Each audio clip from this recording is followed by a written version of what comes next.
Let's raise our voices, let's sing together a song. We've all been experiencing this pandemic in very different ways. But for me, it's been a blessing. I just wanted to share a little bit of background. The conferences that I go to, and for many of you too, they've been my rejuvenation to get excited about work and to get a new breath of fresh air into me to get going again. And without those, I noticed, first thing I noticed about this pandemic was that my life wasn't any different, really. And I was like, that's kind of sad. I teach mostly online. I gave up my full-time position to follow my partner out west. And since then, I don't have a position. So I teach at 6 different institutions. And I'm on the computer all day, all night, all day, all night. And over the last couple of years, I noticed I've been becoming very angry. And I don't even know about what, I'm just angry.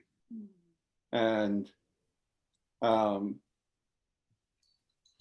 I got into this rut where I just did my work and I wasn't really communicating with anybody except for at conferences.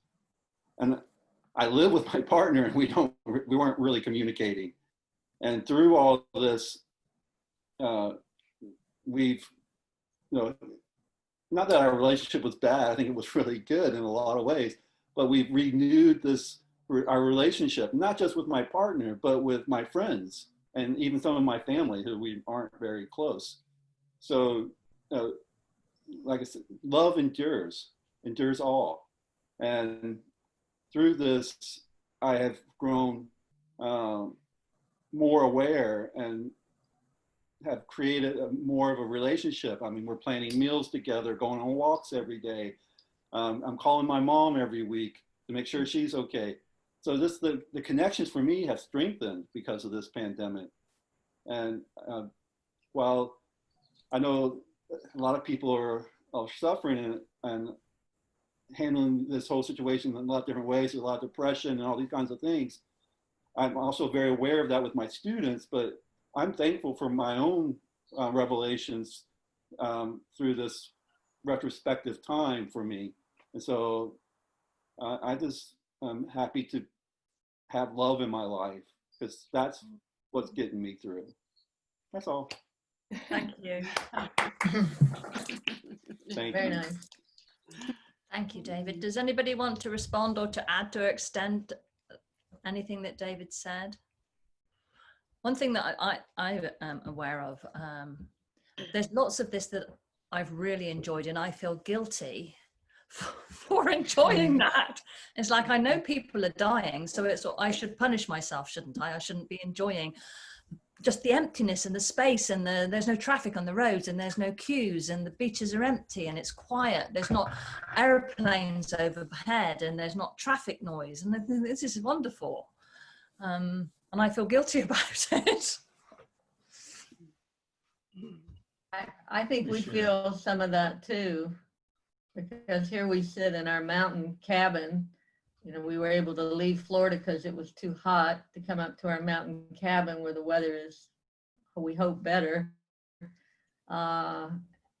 You do feel guilty sometimes. And it's kind of like, I want to do something. So I give money, but I don't really want to go out and expose myself or other people to me. So you're limited in what you can do for the world. Under the restrictions. Yeah. Thanks, Carolyn. Well, we've been social distancing for the last 50 years, so it really hasn't been a challenge. I mean, I've been a stay-at-home scholar at the university just to teach and meet with my students. And any colleagues who might be around, but I'd say 3, 4, sometimes 5 days a week at home anyway. what I miss is some of the long walks and beach time, that kind of thing. But the social distancing has not been a challenge at all, and we've talked about that among us. It's and all the evidence is that the poorer you are, the lower your social class, the more this is extraordinarily painful and terrifying. Yeah. So it's bringing the, especially in the US, it's bringing into much greater visibility the disparities right across the board.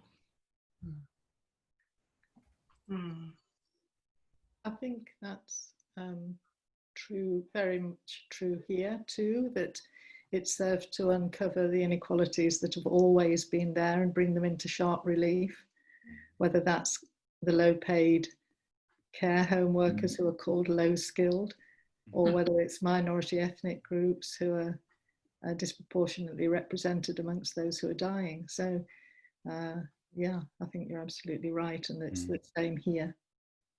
Well, we're going to come back to some of these, I think, themes as we move through the afternoon. But the next on my list is Claudio. And Claudio, would you like to introduce your... Oh, there's no need to introduction. Just show it on. You are Okay. better computer than I am. Esperança and grace. How can we find each other's humanity? Criminal aliens we have been called on national TV. Entangled in my and our histories and geographies. Criminal aliens we have been called on the same night that Rush Limbaugh was awarded the Presidential Medal of Freedom. Listen to her. Did you know that I speak a language that has no words? Did you know that I speak a language of my father's sweat, my mother's blood, and my own tears? Criminal aliens in meat plants. Touch her father's sweat. Families separated at the border. Can you see her mother's tears? Criminal aliens harvesting your food, immersed in grief. Working in your kitchens, dehumanized and yet caring for your infants and elders. I speak the language of America, a Brazilian-American, first-generation, English-Portuguese-African native hybrid that wishes for an American dream in the midst of the American nightmare. Did you know I can speak that language? Did you? The tongue of criminal aliens and the sweat of her father cleaning your bathrooms and public space, in warehouse and universities. Are you listening to her? I didn't find my language at first. All I found was misplacement, despair, and loneliness. Criminal aliens listen to music in refugee camps and borders, in cities and wars. Profit has made the stamps.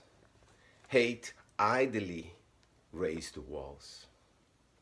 The bayonet drew borders. Stupidity has separated us into flags. She speaks of us with all of us. My language is spoken in my silence, in my brother's silence. The language speaks to your silence and disapproving stare. Her brother's silence. Listen to the lyrics. I have children in this land. It's love without passports. Don't call me alien. My language speaks to looking American, feeling Brazilian, seeing American, eating Brazilian, being American, being Brazilian. Her voice? I speak a language that you cannot speak and will never understand unless you speak my language too. But if you listen closely, you will see the meaning of my words and decipher the messages in my silences. As the song goes, don't make me feel foreigner. Don't invent me geographies. I am your race. I am your people. I am your brother in daily life. Can we find each other's humanities? Amazing grace, how sweet the sound that saved a wretch like me. I once was lost, but now am found. Was blind, but now I see. I love you so much. Love you too. Oh, wow. That was beautiful. Please feel free to outpour your love. Oh, Clive. No. You demonstrate that. Claudio, that was amazing. She's amazing. Isn't it? I mean, I remember a couple of years ago when Sophie presented with her daughter, and there was something about the two of them together that was just so wonderful. And there's something equally wonderful when you two just presented that, really, really powerful. And her young voice alongside yours, just amazing. Fiona, were you going to say something? I was just agreeing, and the camera picked it up. I was just saying, yeah. Beautiful, yeah. She was amazing, and she was full of grace. A powerful voice in so many ways. Beautifully sung. It's gorgeous. Claudio. Claudio. What a gift of the heart, Claudio. You know, remembering her, knowing her and seeing that face feels remarkably powerful and present. And I know you shared that story about Tammy in your first QI. And so it has a kind of extraordinary historical impact, but she is illuminated. She is illuminated. If this is if this meeting, like my internet connection went away, I would take certainly meeting her, having her in this space as certainly the great joy of being here. Please pass that to her from our hearts. So I will. She's in a meeting upstairs. Thank you. Workshop for her school. Hope in times of coronavirus. She's doing it there now. Thank you. Claudia, that was really, really touching. And I was reminded of President Obama singing Amazing Grace at another tragic time. And that song touches me probably more than any song in the world. So thank you, and thanks to her too. Thank you, Carolyn. Claudio, I don't even know what to say. I just keep going back to that very small room in the Illini, remember? Yes. And I saw you and your babies, you and your bairn, you and your babies there, and was feeling so vulnerable my own self, and feeling just strength and love from you and your babies and incredible Danny. And for me, that was iconic. Yeah. It's the touchstone for me of what QI is and always will be, because I remember you walking into that tiny room in that space, and you have your family with you and all the voice of your family. And I can hardly keep myself together here with the fact that she's there. It's everything. And it was you and I and Jonathan, and was it Ron as well? It could have been any of us, of course, and it was all of us there in that teeny tiny little room in the Illini that very, very first year. And I will never forget your performance. And this, I mean, we could look at this as full circle, but I don't want to, because full circle kind of seems like a closing, and it's not. It's a continuation. It's a weaving, you know, it's a constant. It's a branching, and my God, what a gorgeous, gorgeous contribution. I don't even know what to say. It's everything. It's everything. It's as if all the stories you have told us over all the years on those patios kind of took form there. That's exactly how I think she would sound and write and sing, and what it would feel like to look in her eyes as a young adult woman. Because you've always said she's an old being. And, you know, yeah, she walked into a room full of academics, and you could have heard a pin drop as we witnessed her voice. So with all that. Voice, big voice stuff. Just big voiceness, and all of the sociopolitics that are surrounded in that. Yeah. And that's her dream. She's a junior now in high school. So she's going to be a senior next year, and she wants to study performance studies, you know. And oh my God, really? Her dream school is Northwestern, but I told her it's too expensive, you know. So let's find other ways. But that's her dream. Well, welcome Analua to the family here then, I guess. QI It was wonderful. Sorry, it was wonderful to hear her sing. It was wonderful to be sung to, and I'm kind of echoing what others have said, and it reminds me of the power of the singing voice and what that does to the body that's different from the speaking voice, and reminds me of the panels that Bryant was putting together about singing this year and has done previous years, and what that does to the conference. I loved seeing you two together. I don't, you know, I'm newer to the QI community, and so I loved witnessing the two of you together, so present, and, you know, thinking about singing too. It's such a vulnerable thing to do. It really is. As she calls herself, as a young Latino woman, it's been very difficult for her to navigate since Trump election. Then you have Jair Bolsonaro election in Brazil. The day after the election of Trump, she asks, like, it's very hard to be a young Latin woman in this country right now. And she's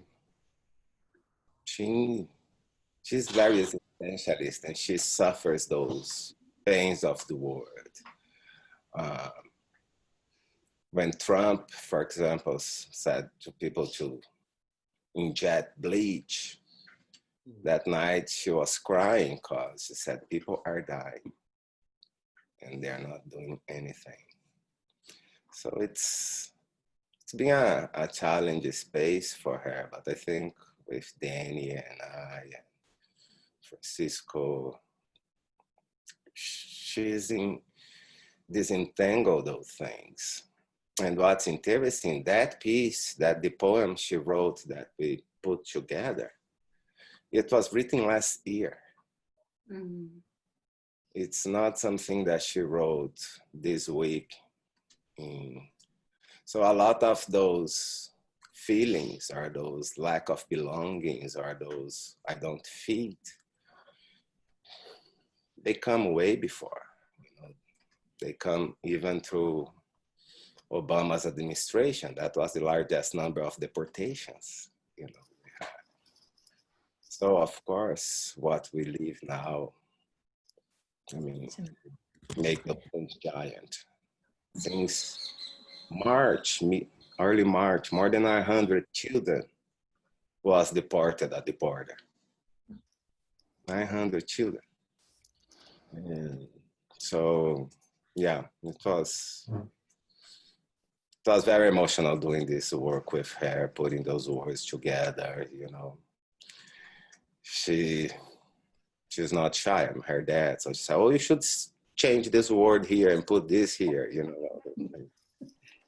I'm very grateful for Katrina and Bryant and all of you. I mean, we do this shit together, You all are part of this and what she does and what we, thank you. Thank you, Claudio. Claudio, can I just say something quickly? Yeah. I'm sorry. No. I just want to say, yeah, Claudio, that was really powerful to me, as a Brazilian and as I used to say, a half Minnesotan. I've lived in Minnesota for 9 years and, I feel very connected to this country. And right now I feel, between Trump and Bolsonaro, every time that something bad happened here, I'm like, I'm going to Minnesota, I'm going to the United States, and now there is no place to go. So very powerful. Thanks, everybody. Claudio, that was wonderful. Could I call on Partrick Lewis? You're going to share with us a Zen story, I believe. The floor is yours. Thanks, Katrina. Thanks for organizing this. And it's lovely to see so many of you. And Claudio, that was wonderful. Tanche, Anan, bonjour, hello. I want to acknowledge that I'm sitting in Saskatchewan in Canada, Treaty 4 territory of the Nahiawak, the Anishinaabeg, the Dakota, Lakota, and Nakota. It is also the homeland of the Métis Michif Nation. And today there's many people who come from around the world who live here on these lands. And I just want to remind myself and other people who are here that we have to work daily to reconcile our being here with the people of these lands. So the story I'd like to share today is very short, as most Zen stories are. But I just wanted to comment that I've noticed something during COVID-19 and the pandemic, that storytelling seems to be making a resurgence again. And it's oral storytelling, something that I've been doing for a very long time. When I started as a kindergarten teacher, to be exact, back in about 1986. So I've been working at it for a while. I also want to acknowledge that I'm in the southern part of Saskatchewan, and we have been very fortunate with measures that we instituted in this province in Canada, and the number of cases are extremely low compared to our population. But unfortunately, Art alluded to this earlier, in our northern communities, which are primarily Indigenous communities, they're being hit very, very hard. So my thoughts and prayers are with those folks. This story is called The Other Side, but I'm going to give it a subtitle called The Researcher's Journey. So one day, a young Buddhist was traveling home, and he came to the banks of a wide river. And staring hopelessly at this huge obstacle in his way, he pondered for hours just how he was going to get across this wide barrier. And just as he was about to give up his pursuit to continue his journey, he noticed that on the other side, he saw a great teacher. And he called out to the great teacher and he said, "Oh, wise one, can you tell me how to get to the other side of the river?" And the wise teacher, he looked at the young man across on the other side, and he looked up the river, and he looked down the river, And then he called out to the young Buddhist. He said, "My son, you are on the other side."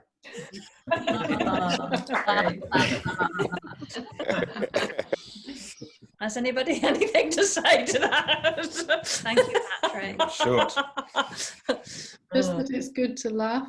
Yes. Well, and I think it certainly has a moral that we're often looking for something we don't have to be somewhere we aren't, and we're there.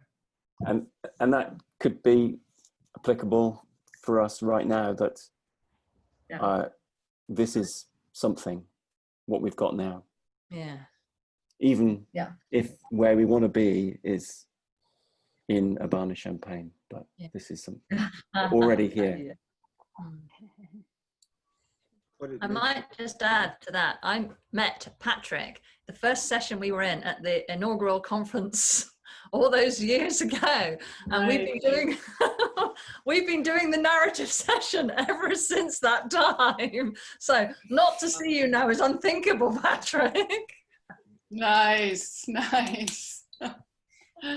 Wow. One thing I'm loving about what we're doing, among many things, is that you get to go to so few presentations at ICQI. And so some of you I've never heard you present, and this is wonderful to be exposed to all of your fantastic work. So thank you.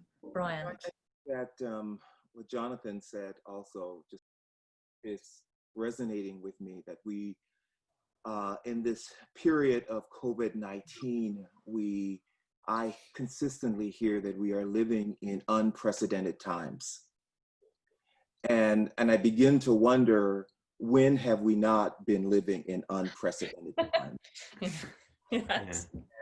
And then we also talk about, this notion of the new normal, right? We want to really, spend time reflecting and writing on what does that mean, the new normal, and whether or not the old normal was something that was fully acceptable and fully palatable, and certainly differentiated differently for different people, right? And so this notion of being on the other side and that we're always and already there, right, is something that we need to sort of continually reflect on. I just quickly add too, hello, it's beautiful to see all your faces. And sorry I came late, but it makes me think about how so often in research methods we know that the answer is in the question. That, when you ask to be on the other side, in a way, you're already there, kind of, that circularity of asking and receiving, that the potential, the seed of the solution is already articulated just by the expression of the desire for it somehow.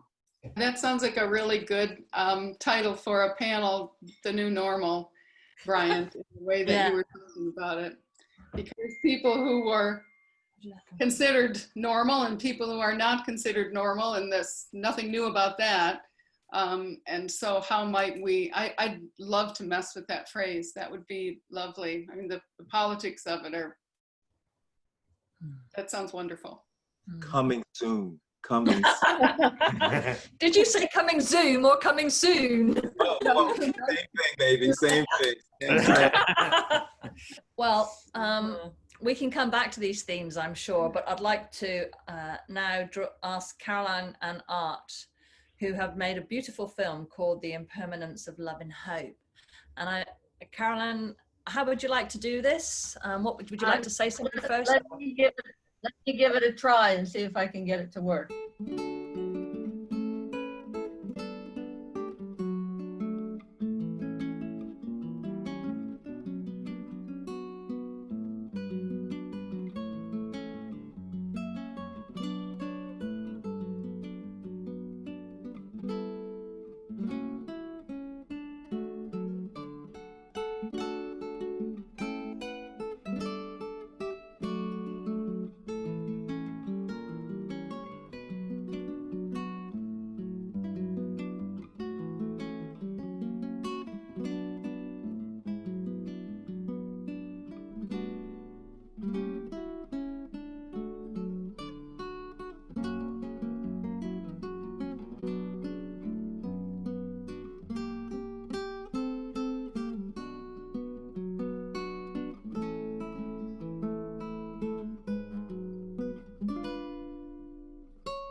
thanks for sharing that, Carolyn and Art.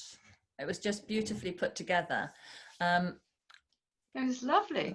What gave you the inspiration? Well, I was thinking about, you know, how we are dealing with COVID, and we can't deny, I mean, to me, impermanence is kind of my mantra, to remember that everything is impermanent. But within that space, to still figure out how do you create meaning in your life. And for us, it's very much the beauty of nature, you know, the hikes, the flowers, our animals, our animal companions, and our relationship. And so I wanted to show all those aspects of the life that we have primarily in North Carolina is what I showed, but also the friends and the going to ICQI and the people who are there and the relationships that we have there. And then within that space is, you know, all the chaos of Trump, and especially in this rural community, to have him be so present with signs, and then the more traditional religious signs that are all over. And then I wanted to show a few things of, you know, what is the community like right now? You know, we've been to farmers market, for example. We've been to Dairy Queen. And so I wanted to kind of give a flavor of, you know, what is this little rural community like? And going back to Trump, I even wanted the picture of the snake. I don't know why. I just wanted to juxtapose that sign. So I was hoping, we were hoping that we were telling, you know, that this was telling a story. You could move with the story through the photographs. And this was really inspired by Katrina, who's always so creative. And I thought, you know, is there something I can do, we can do that's not just, it's not words, but something else that might convey what this whole experience is like for us and how we are getting through it and being in it. So that was my inspiration. And there's also a historical element to it, because our house in the mountains we moved in 2004, shortly before the first ICQI. And so our annual journey has been, during the years we were teaching, we're both retired now, but during those years, to be up here about May 1st, to get the garden going, and then to go off to Urbana and be with all of you and many, many others. And we've been to every ICQI, so it's been a tradition, really, and a ritual, and one we love so much. And we've been fortunate to be visited by various other ICQI participants, and to share what we could with those who have visited us here. And so that was part of the thinking too. Well, thank you. I particularly liked the sign on the Carolyn's t-shirt. And also the parasols for the plants, which I've never seen before. I love them. They keep the rain off. Oh, okay. Umbrellas, not parasols. Okay. Yeah. Yes, the either one. peonies get destroyed by the rain. So we've been having rain a week here, so. That's what I loved, was all the care, you know, all the labor, the labor of love that was in evidence.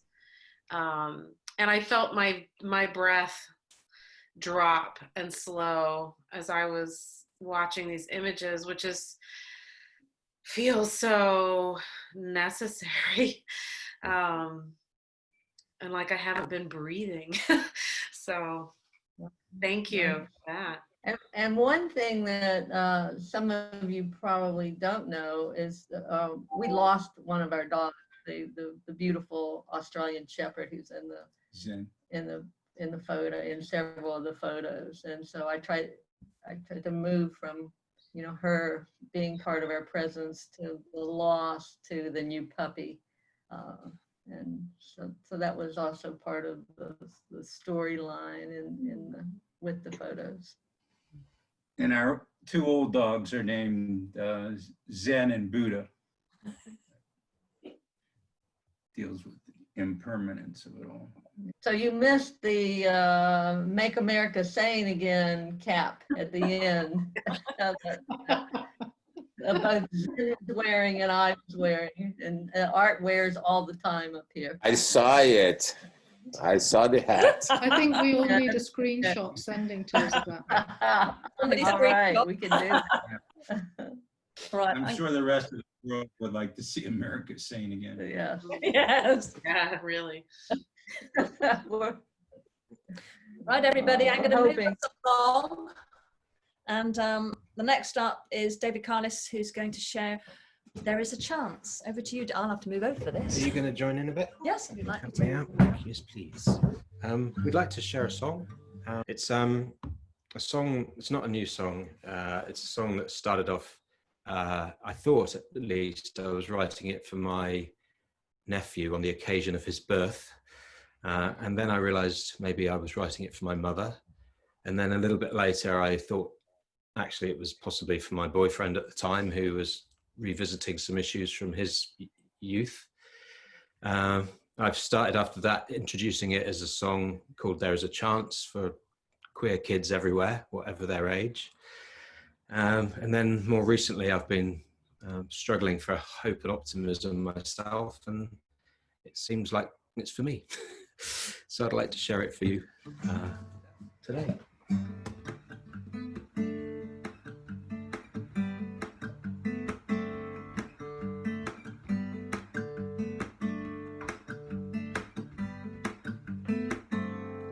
There is a chance of a new frontier. There is a chance of building bridges. But we walk on and on, keep making the same mistakes.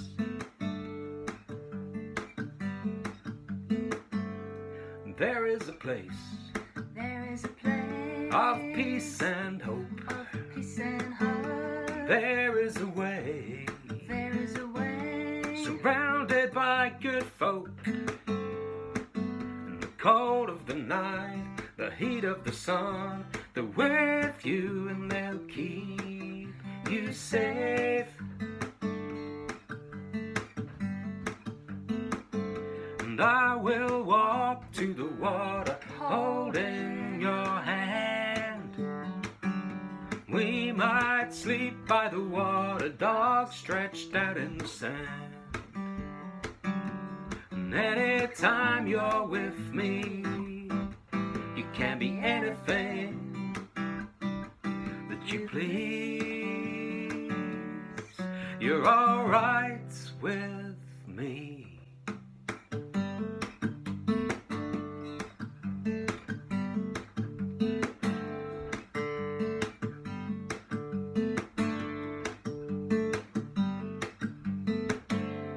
You bring a chance. You bring a chance of a new frontier. Of a new frontier. You bring a chance. You bring a chance of building bridges.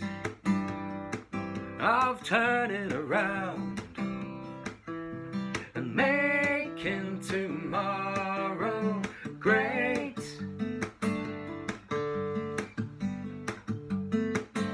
And I will walk to the water, holding your hand.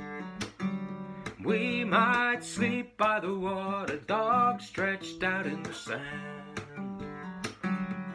Anytime you're with me, you can be anything that you please. you're all right with me. Yeah.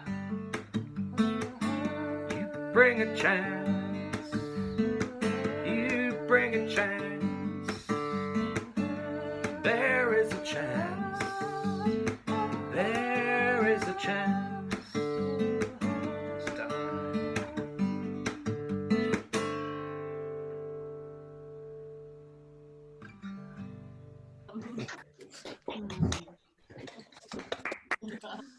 Oh. I really, just as you were playing that, I was thinking back to Claudio's and thinking about his daughter, you know, being our chance and our hope. The next generation is the one that we're going to be leading us through. So it really links well with all of those as images and thoughts as well. We missed you last year, didn't we? You did. I missed you all. That's me, yeah. Yeah. I know you had a loss recently. Katrina had mentioned that. So very much extending our hearts to you and however that loss is playing in your life. And since you framed this with a wish of optimism, hopefully seeing these faces here who are so delighted to see yours and say that we missed you gives you a glimpse of some of that optimism. So thank you, Elise. Yeah. We spoke of you so much, David. We missed you so much. Your spirit, your jouissance, your everything was very missed, and we marked it. And I'm so looking forward to just being with all of you, but being with you again and being there body to body together. We missed you very, very much. Tammy, thank you. I can't speak. My father died, and we had his funeral yesterday. So I'm very pleased to be here today, and seeing your faces does mean a lot to me. It's lovely to be here. Thank you. David, thank you so much for that song. You know that I'm one of your biggest fans always. You and Katrina, I have missed you very much at the Congress, and surely hope to see you next year. I hope so. That would be wonderful. Thank you, Carolyn. Thank you. Thank you. And Dave, aren't you sure that you'll make that song for me? I think you might be right. Now I'm thinking about it, but yeah. And I really need to listen to your words, you know. Like I'm struggling. It's May, it's the week, you know, it's the week I see all of you, it's the week I see Nora. I mean, I'm taking it badly. And plus, like, I see the chance on the everyday, you know, families in my community, my children, Danny. But at the same time, when I look to what's happening in the world, it's very hard for me to find hope, you know, and just think that we have a chance, you know. Even going back to Bryant's new normal, was new normal for whom, you know? Like how many millions of people live this crisis every day. It's just the sparse, you know? So I'm very grateful. And I've been thinking of you since I heard your hard news. I love you. But next time, tell me you made it for me, okay? Got it. Love you. Love you too, mate.